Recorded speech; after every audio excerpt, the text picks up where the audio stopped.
Prime, podcast for curious mind. Kemarin tuh ada endorsement yang menarik gitu. Mas boleh nggak minta paid promote? Oh, gue pikir apa nih brand apa? Ya terus? buat brand apa? Ya buat ngomongin terima kasih Pak Jokowi. Wah, brandnya Pak Jokowi. Ada loh chatnya. KOL point. Membuat video dengan narasi pengalaman sendiri atau dampak positif dari pembangunan benefit visi aksi Jokowi selama 10 tahun. Bisa dari warga lokal maupun daerah. Tapi yang bagus banget di sini narasi dari pengalaman sendiri terhadap dampak positif Pak Jokowi. Nah makanya gue nggak bisa ngambil pekerjaan ini karena nggak ada. Kembali lagi di FOMO Sapiens bareng Eki Pragung dan Aika. Ya, di pekan ini sepertinya adalah pekan yang sangat membahagiakan ya bagi siapa? Bagi orang Indonesia. Bagi karena wakil rakyat tentunya. Pemerintahan baru kan ya di Indonesia ini kan akan ada 20 Oktober itu adalah pelantikan presiden dan wakil presiden terpilih ya untuk Republik Indonesia gitu lah Di hari kan baru habis ulang tahun ya. Iya benar-benar. Jadi kayak the best birthday ever gitu the ya. best birthday ever karena udah lama. Udah ulang tahun terus langsung jadi presiden kan. Iya maksudnya kan udah berapa kali coba. Iya, makanya dream come true. Dream come true gitu. Jadi yang bahagia gak cuman eksekutifnya, tapi legislatifnya juga bahagia. Oh iya bahagia lah, hari parlemen 16 Oktober. Kalau sekadar ya cuman buat selebrasi aja buat apa gitu kan. Pasti mereka percaya diri untuk memperingati kita kok. Mereka masih percaya diri buat memperingati itu. Atau mungkin kita yang terlalu suzon di awal gak tahu juga ya. Betul. Kan bisa jadi nih masyarakat yang agak skeptis dengan atau mungkin pesimis ngelihat para anggota dewan yang baru gitu. Ini bisa menjadi pecut yang baik untuk yang di Senayan kan. Bahwa wah gue dikritik nih. Wah gue harus bisa kinerja gue bisa lebih oke misalnya kan gak tahu juga. Tapi namanya hari ulang tahun tuh kejutannya di awal Kak, bukan nanti. Oh, iya. Pas ulang tahunnya gitu kita ada kasih kado atau surprise tuh nanti surprise di rakyat. Pemerintah kita nggak pengen kita itu nggak membumi, kita makanya harus turun kelas. Harus tetap di bawah. Di bawah.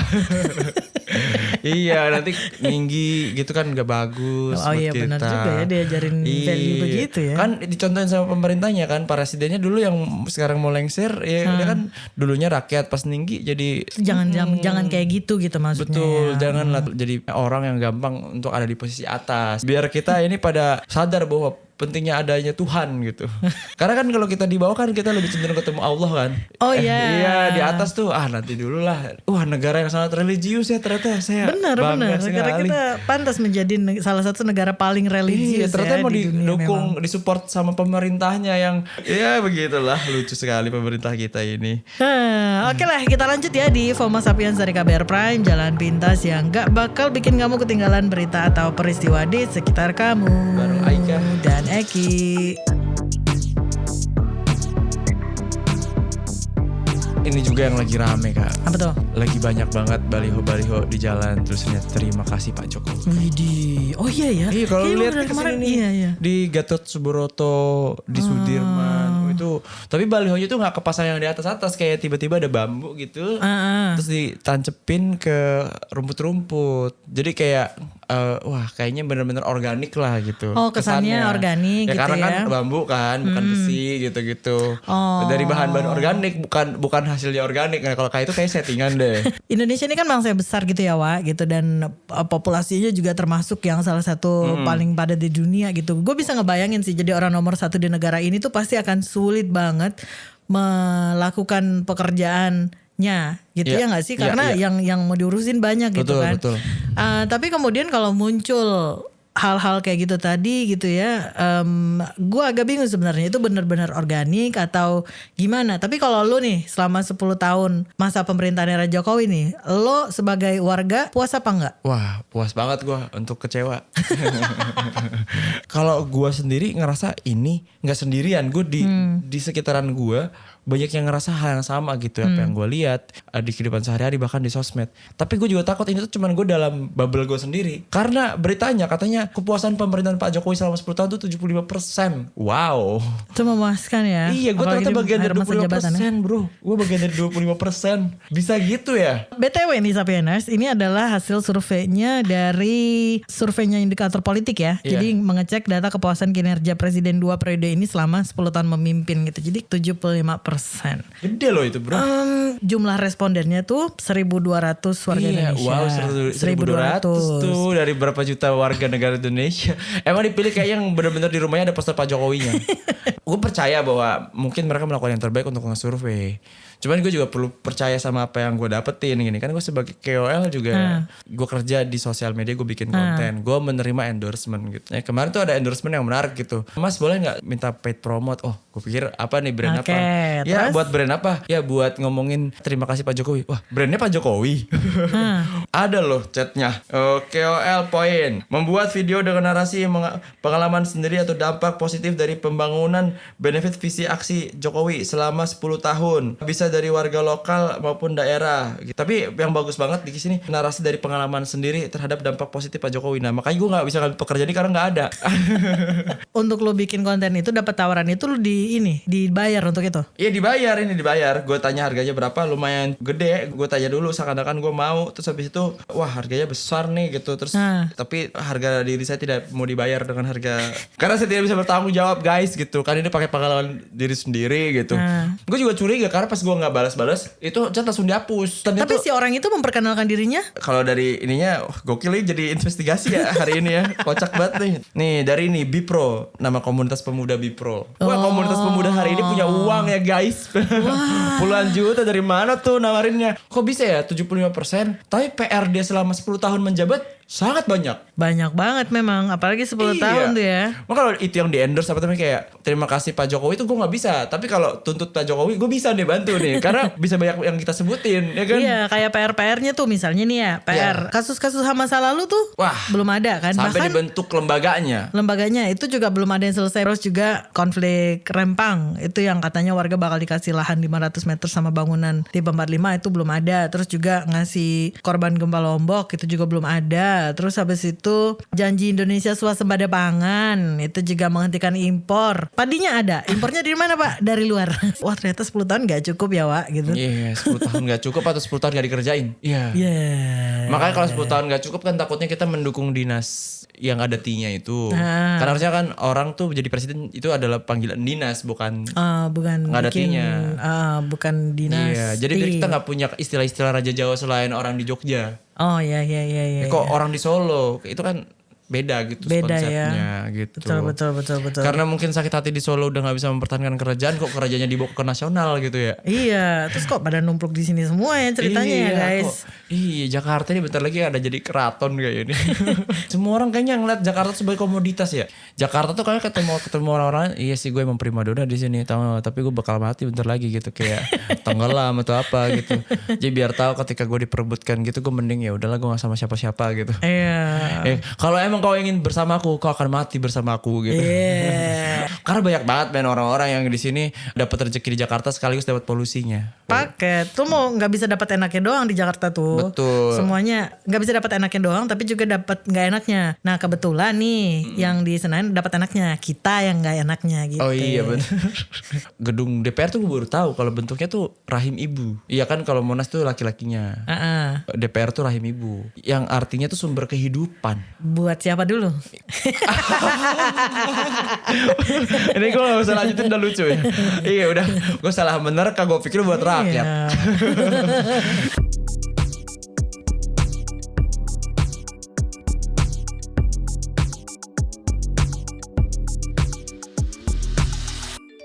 Masa pemerintahannya Jokowi eranya 10 tahun mau habis ya kan.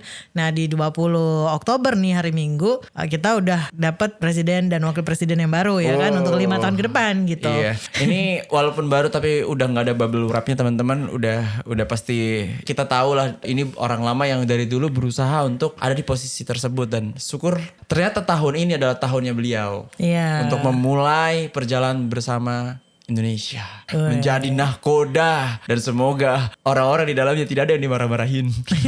Karena kan terasa sepertinya kita akan dipimpin gaya kemiliteran. Iya, yang suka joget. Oh iya. Oh iya biasanya kan gitu ya untuk hiburan, Iya. Walaupun jogetnya jauh lebih bentar daripada kepemiliterannya sih. Kemiliterannya jauh lebih lama gitu. Jadi kita nggak tahu yang mana akan lebih dominan. Saya rasa sih lebih yang militernya ya gitu. Dari menteri, relawan, ustadz, Beragam banget kemarin tuh. Beragam selebgram, artis. Artis ada juga. Saya nunggu dipanggil tapi tidak di Sherlock. Ternyata bukan waktunya. Belum waktunya. Saya tidak membantu apa-apa soalnya. Emang ini cuma buat orang-orang yang kemarin membantu. Kesannya. Iya, ini berarti kabinet kita yang bakal diumumin tanggal 21 itu berarti ini ya. Isinya nih masa buat temennya semua gitu yang udah mendukung. Iya. Kemarin kinerjanya bagaimana gitu. Bahkan katanya nanti ini kabinetnya bakal menggemuk. Emang ada gak sih penelitian pengaruh jumlah menteri terhadap suatu kinerja gitu? Nah, kita ngobrol-ngobrol nih bareng sama manajer hukum HAM dan demokrasi Seknas Fitra, Gulvino Gevarato. Halo Bang Guf, salam kenal. Halo, Mbak Ika. Ratusan orang udah dipanggil nih untuk mengisi kabinet Prabowo Gibran. Nah, kabinet bakal lebih gemuk gitu ya daripada di era Jokowi yang lalu. Tentunya sih udah kebayang bakal nguras anggaran negara banyak banget nih. Nah, apa aja catatan dari Fitra soal ini, Mas? Kita tidak bisa secara terburu-buru atau secara rektor mengatakan bahwa akan ada peningkatan anggaran yang membludak atau luar biasa besar. Pertama yang memang harus kita selidiki dan sudah yang perlu kita pastikan kementerian-kementerian mana saja yang baru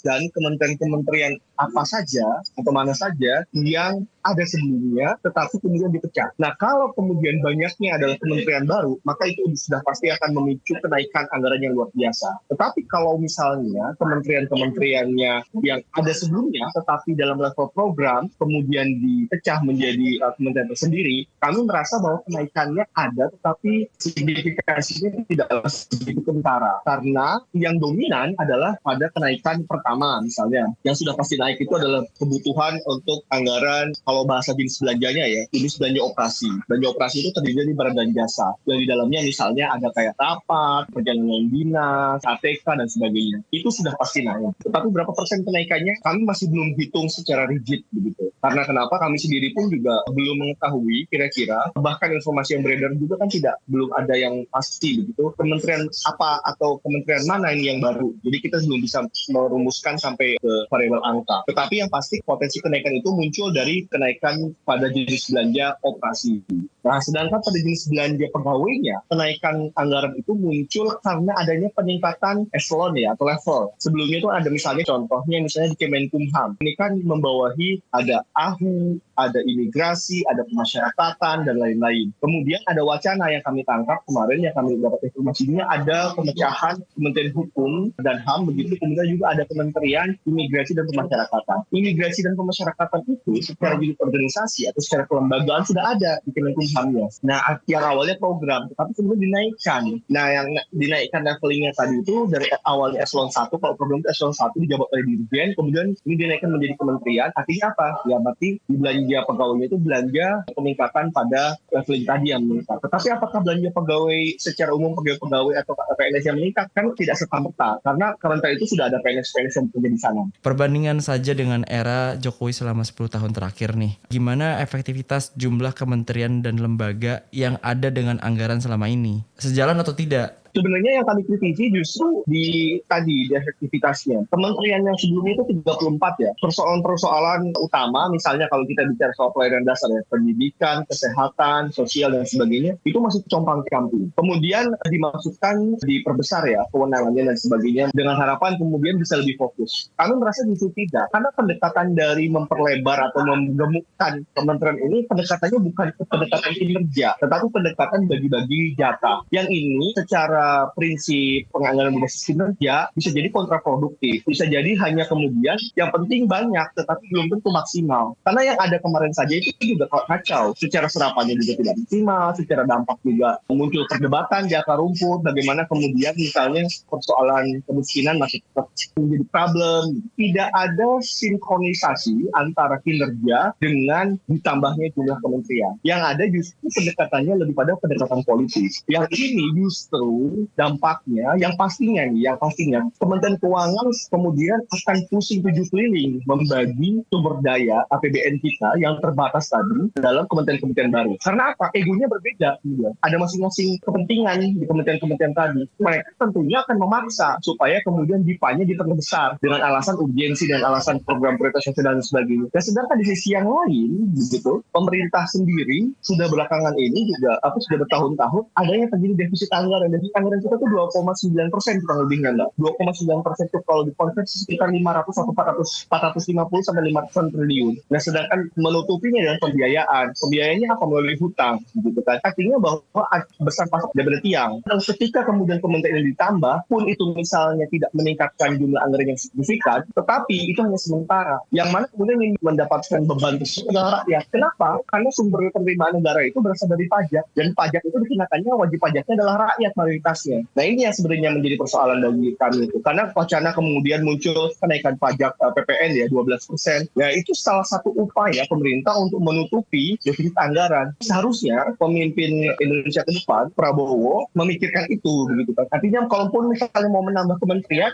ya pikirkan supaya kemudian bukan hanya sekedar anggaran hari ini saja yang meningkat gitu. Tetapi bagaimana kemudian tidak ada ekses negatif di kemudian harinya. Sejauh ini ya dengan rencana seperti itu dari Fitra sendiri belum melihat gitu adanya visi ke depannya bahwa ini ada jalur yang bisa ditempuh oleh pemerintahan yang baru nanti ketika memilih jalur sumber pendapatan yang lain gitu selain dari majakin kita ini nih masyarakat gitu. Wacananya yang muncul itu ada, pastinya ada ya. Pemerintah kemarin itu kan di dalam debat capres mencoba untuk meningkatkan pertumbuhan ekonomi. Pertumbuhan ekonomi itu kan memang salah satunya melalui perdagangan gitu. Tetapi kalau kita cek secara mikro, perdagangan yang dimaksud atau menaikkan neraca perdagangan nasional itu melalui industri-industri yang merusak sumber daya alam. Lagi-lagi masyarakat bayangkan Mbak, kita sudah tampak misalnya bagaimana eksploitasi sumber daya alam hutan di Merauke hari ini, kemudian juga eksploitasi sumber daya alam di Sumatera, di Maluku, Sulawesi Tenggara yang begitu ekspansif dan eksploitatif begitu, yang kena masyarakat lagi. Artinya apa dampaknya? Ini kita bicara soal eksternalitas negatif. Maksudnya eksternalitas negatif itu bagaimana? Ya di satu sisi di hari ini mungkin kita bisa mendapatkan sumber pendapatan, tetapi di kemudian hari ketika misalnya sumber daya alam tersebut sudah hilang, ada kekeringan di situ, ada banjir ketika hujan, ada kekeringan ketika kemarau, gagal panen dan sebagainya. Kosnya jauh lebih besar. Nah pemerintah itu tidak bisa menggunakan pendekatan sporadik di dalam mencari sumber pendapatan negara. Ada defisit anggaran, caranya kemudian tidak dengan menggali, merusak sumber daya alam, tetapi bagaimana ekstensifikasi pendapatan dari sumber-sumber yang selama ini tidak tersentuh. Apa contohnya? Memajaki atau memberikan pajak yang lebih pajak progresif bagi orang-orang kaya. Gitu kan. Itu banyak besar Mbak nilainya. Atau kemudian misalnya memberikan pajak yang relatif ketat terhadap perdagangan misalnya nikel dan batu bara. Jangan kemudian masyarakatnya ditekan harus bayar pajak 12%. Tetapi di sisi lain Prabowo memberikan keleluasaan kepada pengusaha-pengusaha pertambangan, jadi rencananya diturunkan kalau tidak salah dari 22% menjadi 20%. Itu kan. Maksudnya adalah yang diberikan tax haven itu adalah bukan hanya jangan yang sudah mampu begitu, harusnya masyarakat. Supaya kenapa? Karena begini Mbak, ini yang perlu juga saya tekankan Mbak. Ketika berbicara tentang pertumbuhan ekonomi negara, yang menjadi soko burunya itu bukan industri-industri dengan modal-modal besar saja, tetapi juga bagaimana konsumsi di tingkat rumah tangga harus diperhatikan. Nah, bagaimana kemudian konsumsi atau daya beli masyarakat bisa meningkat apabila belum misalnya masyarakat harus dibebani dengan berbagai macam pajak, yang mana kemudian bisa itu menggerus kekayaan atau kemampuan ekonomi dari masyarakat kelas menengah ke bawah. Nah, itu yang harus dipikirkan oleh pemerintah ke depan. Jadi jangan hanya orang kaya yang diberikan karpet merah, tetapi masyarakatnya juga harus diberikan keleluasaan, daya dorong supaya bagaimana pertumbuhan ekonomi ini juga muncul dari akar rumput dan itu secara organik. Itu yang sepertinya belum, dan itu juga tidak dilakukan di zamannya Jokowi kemarin. Jokowi terlalu banyak mengobrol berbagai macam konsesi perizinan sawit, tambang, hutan dan sebagainya, tetapi melupakan sektor-sektor rumah tangga. Bagaimana pemerintahan seharusnya mensiasati potensi pembengkakan anggaran? Kan ini kan pembentukannya kan makin banyak nih kementeriannya dan lembaga baru nih. Pendekatannya adalah bahwa apakah kemudian pemisahan atau penambahan kementerian, badan, lembaga baru itu tidak penting atau tidak tepat? Kami merasa tidak sepenuhnya. Ada hal-hal yang memang itu penting. Contohnya adalah Kementerian Keuangan. Kementerian Keuangan ini adalah kementerian superpower. Dari mulai pendapatan, perencanaan anggaran, pertanggungjawaban, juga termasuk kekayaan negara dan sebagainya itu diolah oleh Kementerian Keuangan. Gemuk sekali. Itu memang perlu dipecah kewenangannya. Misalnya wacana kemarin ada Badan Pendapatan Negara atau Badan Pendapatan Nasional. Itu perlu, penting, supaya kemudian bisa lebih fokus. Yang pertama. Atau yang kedua misalnya ada Kementerian Lingkungan Hidup, Kehutanan dipisah. Kehutanan ada sendiri, tetapi kehutanan tidak seharusnya juga bisa bergabung dengan ATR BPN. Karena kerap kali persoalan-persoalan tenurial itu karena ada dua rezim yang berbeda, rezim pertanahan dan rezim kehutanan, sehingga perlu digabung. Nah, artinya bahwa pemerintah itu seharusnya mempertimbangkan urgensi-urgensi atau kebutuhan-kebutuhan di dalam merumuskan SOTK, pembentukan kementerian atau badan baru. Bukan berbasis hanya bagi-bagi kekuasaan.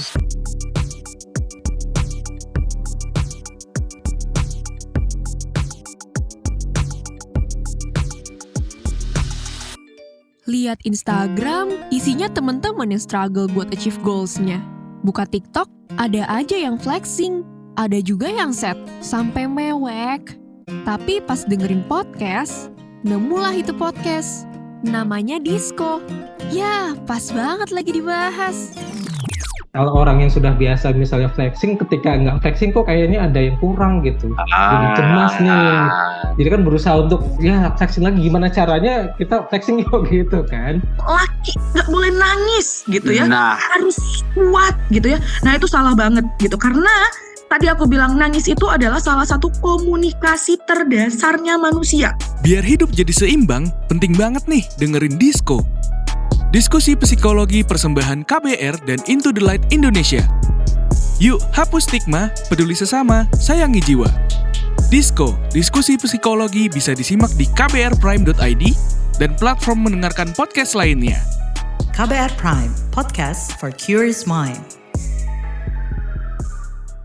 Nah, selain soal Hari Parlemen Indonesia yang diperingati tanggal 16 Oktober gitu ya, ternyata 16 Oktober itu diperingati juga sebagai Hari Pangan Sedunia atau World Food Day. Jadi kemarin tuh ya pas tanggal 16 Oktober tuh memang gue habiskan dengan banyak makan aja gitu. Oh, karena gue memperingati.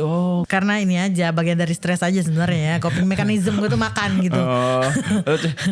Ini ya, jadi mengingatkan gue terhadap pemerintah yang akan menjabat ini dan programnya yaitu Food Estate. Iya, lumbung pangan itu kan yang sudah dijalankan dari era Jokowi, udah dijalankan gitu ya Food Estate. Nanti di pemerintahan yang baru nih di kabinetnya Prabowo Gibran juga swasembada pangan tuh pengennya salah satunya yaitu punya Food Estate atau mengembangkan si lumbung pangan itu di Merauke, di Papua rencananya. Papua gitu, akhirnya dijamah lagi nih. Dijamah lagi padahal di eranya SBY itu gagal ya. Food Estate itu gitu kan. Betul. Di kala 2008 apa kalau nggak salah gitu tuh gagal gitu. Tapi entah kenapa coba lagi nih di sini gitu. Emang janjinya Pak Prabowo katanya bakal melepas Indonesia dari ketergantungan impor. Makanya itulah alasannya. Tapi kan kita kan kalau ada sesuatu yang dijadikan solusi dan tidak terbukti, ya cari solusi yang lain gitu. Kan kita jadi skeptis ini bakal mengulang kekecewaan yang sama gak sih gitu. Karena yang kita tahu yang jatuh di lubang yang sama itu kan keledai bukan Pak Prabowo gitu. Ada nih deretan mungkin reminder lagi aja nih ya Sapieners gitu, karena dari segala proyek Food Estate yang masuk PSN ini, proyek strategis nasional gitu. Wow, udah di nasional, udah gagal. PSN gitu, dan jadi gagalnya bayangin guys, gak cuma sekali loh. Gue spill beberapa nih dari deretan Food Estate yang dianggap gagal nih di Indonesia ya. Ini dari Research Associate Core Indonesia, Guru Besar IPB Dwi Andrea Santosa, yang ini datanya dari DOI karena dia yang pernah terlibat langsung nih dalam program Food Estate. Dari tahun 96 Ki. Itu proyek lahan gambut 1 juta hektar tahun 96. Pas masih zaman Soeharto ya. Di Kalimantan kan waktu itu kan banyak tuh transmigran karena yang datang Kalimantan tuh dalam rangka itu kan gitu. Untuk dari gua lahir itu, proyek ini gagal bro. Sudah gagal. Bayangkan pada masa itu 96 6T habis. Dan daerah yang lahan gambut ini nih yang pada masa itu jadi untuk programnya Food Estate tahun 2015 lahan gambut bekas Food Estate ini jadi pusat karhutla terbesar di Indonesia pada 2015. Terus ada juga di Merauke, ini zamannya SBY nih, Merauke Integrated Food and Energy, MIFI. Di Papua itu juga 37 investor pada waktu itu berhasil ditarik sama SBY, tapi ya juga sulit gitu karena mau ngebagiin berapa tuh luas hektar jutaan hektar itu ya sulit juga, gagal akhirnya. Iya, diulang kedua kali ya, bahkan ketiga kali lagi nih di food estate Bulungan 300.000 hektar 2013. Mengecil sih secara lahan, tapi tetap diulang ya. Tetap diulang. Ketapang 100.000 hektar, makin pesimis mereka, makin dikecilin. 2013 gagal juga. Itu juga gagal juga. Terus belum lagi yang di Merauke, ada lagi sama di Kalteng juga ada. Itu juga pokoknya itu dari yang gagal udah berkali-kali gitu, bukan sekali dua kali aja gitu kan. Gue kalau dari 28 tahun hidup gagal, mau dicoba lagi nih di Papua gitu ya, sama pemerintahan Prabowo Gibran gitu. Nah makanya muncullah dari respon masyarakat sipil gitu ya, bahwa misalnya nih kayak Pusaka Bentala Rakyat Pusaka Papua itu menyebut kalau lokasi proyek yang di Merauke ini adalah berada di kawasan hutan adat dan lokasi dengan nilai konservasi tinggi gitu. Dari perwakilan pemilik tanah di distrik Ilwayap, jadi mereka tuh bilang kalau tanah mereka tuh udah digusur gitu. Jadi dan proyek food estate ini melanggar hak hidup, hak masyarakat adat dan merusak lingkungan. Wah gila ya, orang-orangnya dikorbanin, nggak ada hasilnya, terus duitnya menyublim. Apa yang kita dapet ya dari 6 kali percobaan kayak gitu ya? Kita belum tahu nih apakah mungkin ada strategi yang berbeda yang akan dicoba oleh presiden terpilih gitu kan, di kabinet yang baru. Mungkin strateginya presidennya nungguin sampai panen di situ, duduk gitu.